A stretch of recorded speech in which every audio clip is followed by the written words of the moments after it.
paano nyo nilalapit yung value ng trading sa life partner nyo. Example, sa GF or sa asawa, para magka-interest or maging supportive din sila. So, para medyo connected doon sa pinag-usapan natin kasi close circle to eh. So, hindi mo naman pwede i-cut yun. Sir, asawa mo na yun eh. Kumbaga, how are we going to sell the value of trading sa life partner? Yung sa akin kasi yung girlfriend ko kasi right now, isa siyang negosyante. So, syempre, ang mindset kasi ng isang entrepreneur is how to make more money. So, sabi ko sa kanya, itong industry na pinusukan ko, itong trading, it's the hardest way to make easy money. Yun! Brad, ito Brad. Ito. Brad, ano? Pakibasa nga pare, hindi ko mabasa. Ang ganda ng t-shirt nito.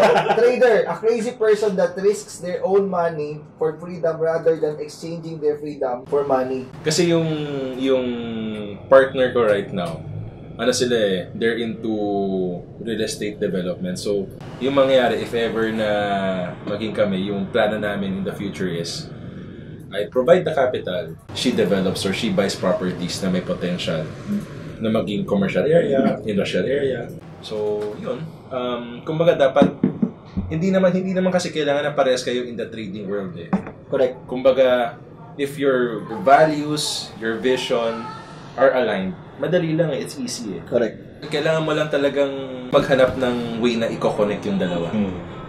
Kung wala siya sa trading community, find a way to connect it doon sa pwede yung paging interlakan.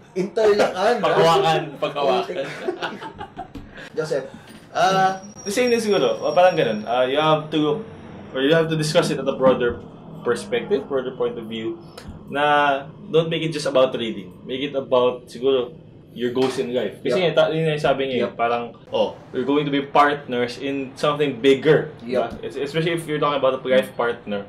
You both have goals in life, you both have dreams, you both have things you want to achieve. Diba? And there can be several vehicles towards that. Diba?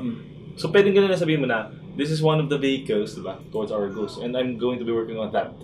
Tapos, you have to be supportive about that. Siguro, just talk about it in a more mature perspective, in a larger perspective, in a long-term perspective. Para mas maintindihan nila. It all boils down to your whys eh. Doon din babagsak yan eh. Diba? Kumaga, yung trading mo, sabi nga niya, it's reinforced by your why. So, you just try to connect it para pag-explain mo sa kanya, mas mag-gets niya. Yung sa inyo kasing dalawa, nakaka-relate eh. Kasi marunong mag-trade. Paano kung kaya yung girlfriend mo hindi supportive? Or hindi, asawa mo na. Or nag-asawa mo na. Sa akin, yung context nung sa akin is who are you? Kasi, di ba, trading is a personal development game. Di ba? It's, hindi nyo lang alam, but it's actually is a battle between you and you on the personal development arena. Na definitely meron ka pupuntahan, yung mga pag-aaral mo about intangibles or even about charting, yung 10,000 hours mo dyan, meron ka pupuntahan yan na better you after ilang years or so.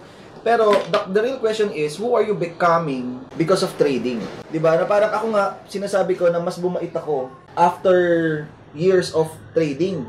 Mas naging mature ako in life, mas nagkaroon ako ng open-mindedness, mas magandang perspective, mas naging positive ako because kinailangan ko yon during times of adversities and struggle. So may mga ganong mindset shifts, and yung tao kasi sa paligid natin is, una, nakikita niyan kung sino yung naging ikaw eh after during yung because of what you do, 'di ba? Parang puro problema ka ba or irritable ka na ba? Wala ka na bang oras? Ikaw na ba yung kasi yung walang oras pwedeng hindi ka lang din talaga marunong mag-manage ng time, 'di ba?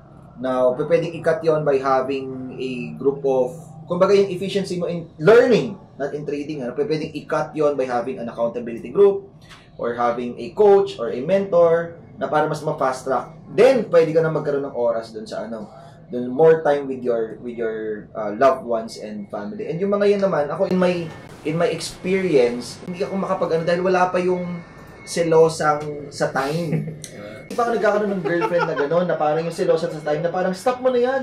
Alam mo yun, parang sa akin ka na muna. Yun nga, may times na magtitiis ka rin. Kasi meron tayong mga students na ganyan, yung parang mabait naman, may time naman sila. Pero talagang sadyang Hindi supportive. kupal lang yung partner, hindi talaga supportive. Cut loss. Ang nangyari, it's either cut loss Or Madami nag-cut loss. It's either nag-cut loss or talagang Ano paano kung asawa mo? nagtiis Yun lang yung siya. pinakamahirap. Who am I to judge? Diba? Ako pagka mga ganon, just accept kung ano yung input ng mga tao, ano yung nag-experience nila. Hindi na ako nag-judge kung ano man. How can you help na lang? Oo, pagka kinailangan.